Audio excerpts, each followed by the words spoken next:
What's up, guys? Just here back to my channel. Tonight I'll be doing a review for WWE Saturday's main event, and then a separate video will be Collision. So let's get to it then.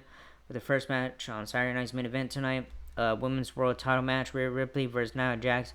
Lilian Garcia is the ring announcer and she introduces the competitors who are already in the ring.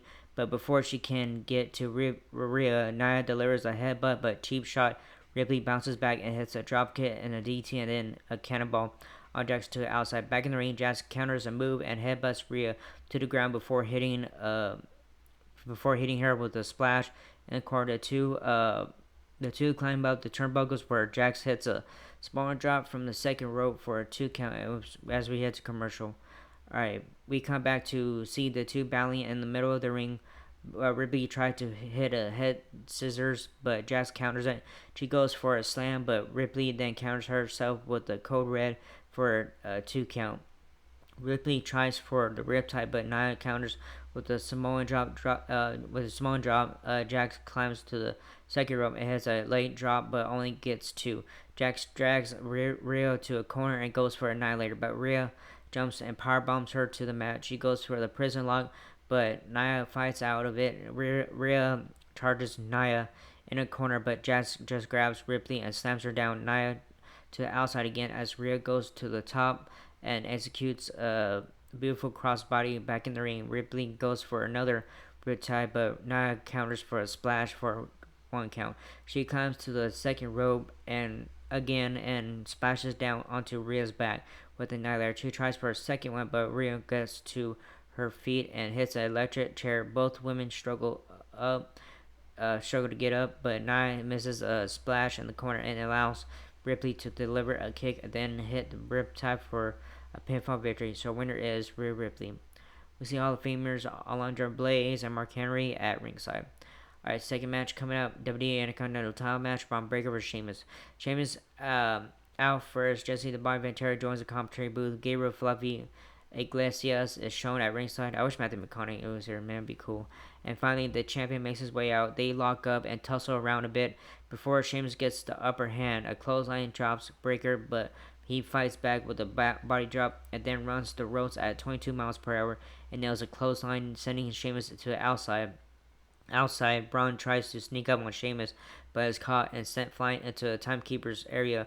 Back in range, Sheamus with the top rope clothesline, but only gets a 2 count. Back outside, Sheamus tries to catapult off the steps and launch himself on Breaker, but Braun gets up and hits him with a gigantic spear as we go to commercial. Back to the action. Breaker in control. The two trade punches and draw at each other before Sheamus catches Breaker with a big knee and gets a near 3 count with Breaker on the outside. Sheamus hits 16 beats on the Bodron. I hope I said it right. And then carries him to the corner and hits a Celtic cross, but again, only gets two. Sheamus tries for another, but Braun shakes it off. It hits a partial gorilla press slam for a near fall. Breaker charges at Sheamus in the corner, but catches some legs through the chest. Breaker then rushes to his feet and hits a Frankenstein off the second ropes, but runs right into a bro kick. He goes for the cover, but Braun gets his foot on the bottom rope. I'm in some confusion. Sheamus starts playing up to the audience while selling a rib injury. He tries to measure for a bro kick, but ends up hitting a knee instead. The two wrestlers run the ropes, and Braun catches Sheamus with a spear and gets the pinfall victory. So, winner and still the champion, Braun Breaker. We get highlights of Shawn Michaels and stuff, and yeah. And after that, we see some more legends like the Million Dollar Man, Ted DiBiase, Dory Funk Jr., and Hacksaw Jimmy Duggan, all that stuff. So that was pretty cool. All right, segment coming up: WWE Royal Rumble contract signing, Cody Rhodes and Kevin Owens. Shawn Michaels says he is a closer, and his only job tonight is to make sure he gets the signatures of Rhodes and Owens on the contract. Michaels introduces Kevin Owens, who comes out with the Winged Eagles Championship. A ladder is set up near the ring area as they go over the rules of the ladder match. Michaels then introduces Cody Rhodes as he makes his way down. He climbs the ladder and sets his belt on the top and poses as Owens looks on in disgust. The two men stare each other down in the ring as Shawn looks on before asking them to take a seat. Neither listens to him. So Sean goes into a spiral, saying he has an assignment to complete tonight and he has to have it one way or another. He asks then again to please sign the contract. Cody takes a pen and signs immediately. Owens is much slower, starts to sign, and then drops the pen and grabs the mic. Owens said that last night Cody said something that pissed him off, that 10 times out of 10 Kevin Owens takes the easy way out, but that's a lie. He could have taken the easy way out at bashing Berlin, but because of Cody's knee, but he cared about their friendship. Owens says Cody takes the easy way out. Cody cuts off Kevin and says enough, and no one is here to listen to him talk. He says he's done worrying about Kevin Owens and instead he's focused on who will defend the championship against at WrestleMania. He demands Owens signs the contract. KO takes a pen and again drops it and takes the mic instead. He says that at Royal Rumble he will shut everyone up and prove that he is the rightful WWE champion once he wins the title. Everything that Rhodes got when he came back. His face on posters, the fanfare, the attention is coming to him.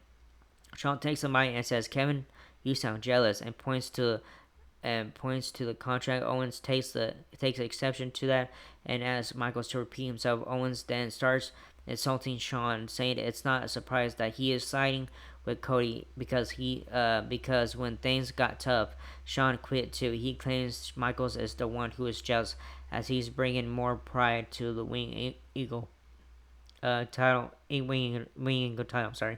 Than HBK ever did. He says the only one losing their smile at Rumble is Cody, and with that, he signs a contract and slams it on Sean's chest. Michaels says there's only one thing left to do, to take the championships, and he calls on a referee to take the belts and suspend them over the ring. The ref obtains both titles and straps them onto a hanger as it's raised above them. Michael says one man will walk out as the undisputed WWE champion.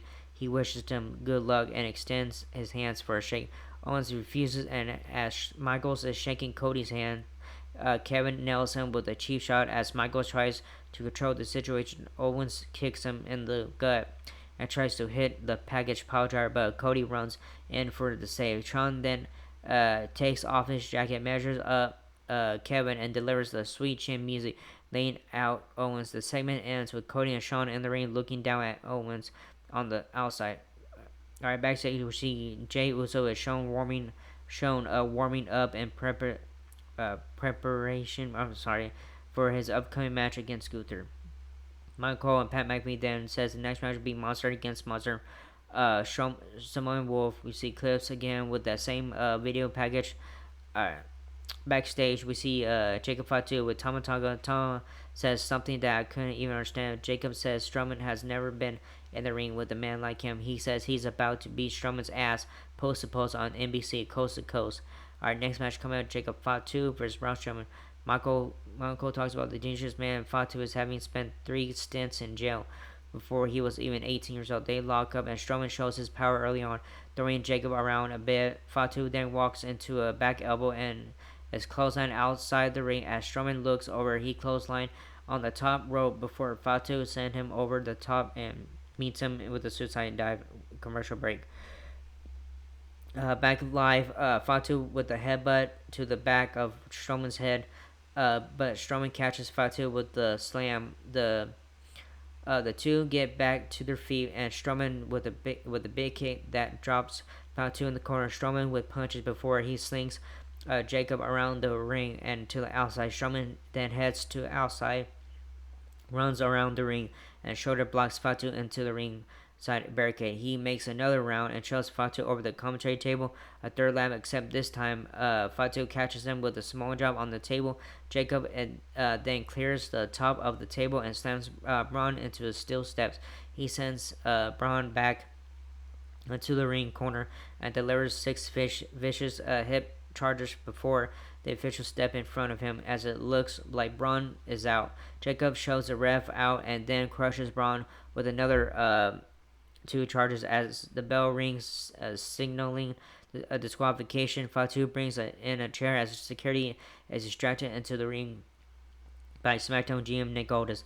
Fatu nails one of the guards with a chair as officials and producers plead with Jacob to stop. Braun's face is shown busted badly with blood pouring out. Jacob then shows everyone out of the way and jumps up to the top rope and delivers a moonsault on a fallen Braun. Tama Tonga finally tries to reason with Jacob, but he ignores him and destroys Strowman with yet another moonsault. EMTs is rushed out to attend to Braun as Jacob and Tama head back, but suddenly Fatu rushes back in and hits a third moonsault.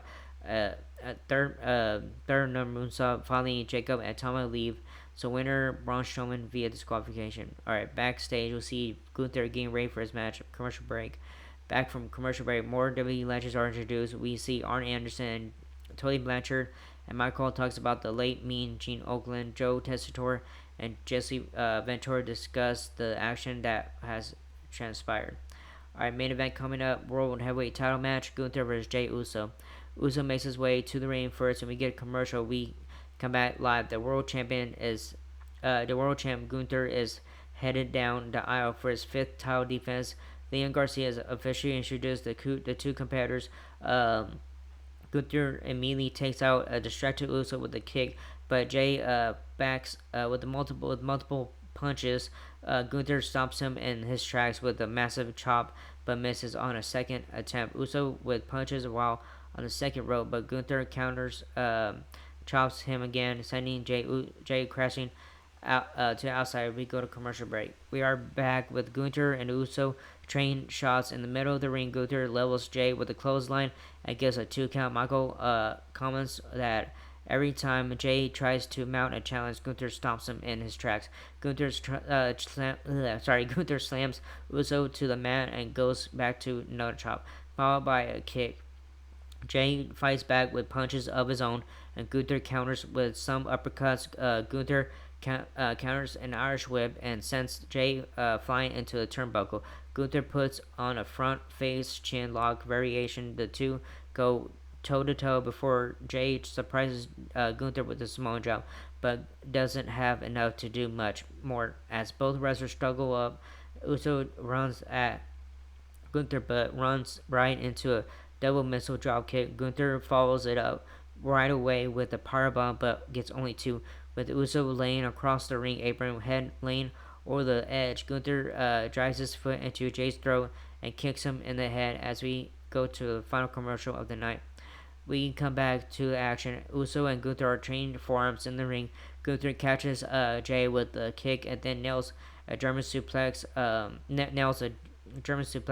But runs right into a super kick for a 2 count. Gunther then misses a drop kick to Jey, executes a hip charge in the corner as Jey heads to the top rope. Gunther makes it back to his feet and hits a couple of chops from the top. He tries to deliver a superplex, but Jey counters into a sit down powerbomb for another close 2 count. Both guys laid out. They struggle up at the same time. Gunther with a kick to the gut, but misses a powerbomb. Jey off the ropes with a spear for yet another 2 count super kick, but by Jey, followed by another spear. Uso to the top and then hits an Uso splash, but Gunther somehow manages to kick out again. Uso goes for another spear, but Gunther catches him with the back-to-back powerbombs and gets the pinfall victory. So winner is Gunther. Alright, that's my show stuff. That was a good show tonight. Yeah, really good. Not too bad.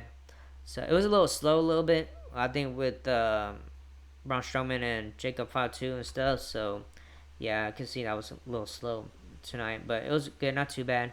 Here in San Antonio. Yes, it was here in San Antonio tonight and stuff, which I live now. So yeah, man, I wish I would have gone to go watch it, but it's okay. You know, I get anxiety when there's a lot of people around and all that stuff. So, anyways, enough of that. But that was a good show tonight. And anyways, hope you liked this video or not, whatever. So like, subscribe, hit the bell button, leave a comment. If you guys want to leave a comment and stuff, I don't care what you guys do. And that was it. And I'll see you guys in the next video. Laters.